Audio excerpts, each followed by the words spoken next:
to trying. More evidence tonight about just how hard women are being hit by Obamacare changes.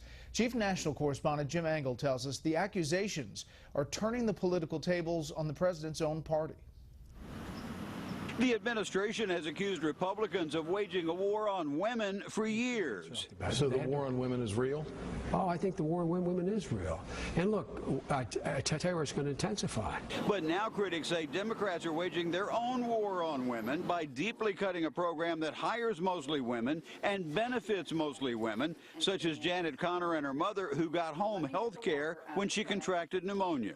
Well, I couldn't have done it without help, but it was over in about a week. She was well, so she didn't have to be hospitalized. We've demonstrated that medical care in the home reduces emergency room visits and hospitalizations. That's why so many oppose the administration's 14% cuts to home health care over the next 4 years. One analysis found that would jeopardize 498,000 jobs, 90% of them held by women, cuts made to pay for Obamacare. In recent weeks, those predictions have come true. In New York, 775 workers were laid off from the largest nonprofit provider in the country.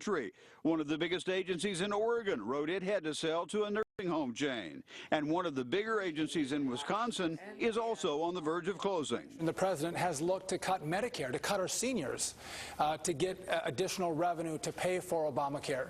And the bottom line is, real seniors are getting hurt. The administration acknowledged the cuts would force 40% of providers into the red, but simultaneously argued the decision would not have a significant economic impact.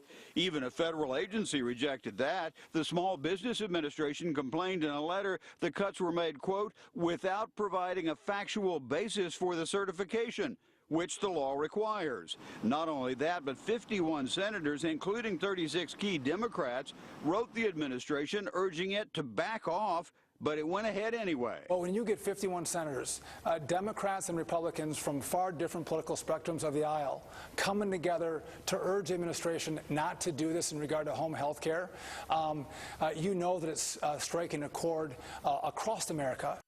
Now job losses are starting to pile up, 3,900 just in February, and more agencies are closing, even though they save money for the health care system by allowing seniors to stay home and out of institutions. Brett?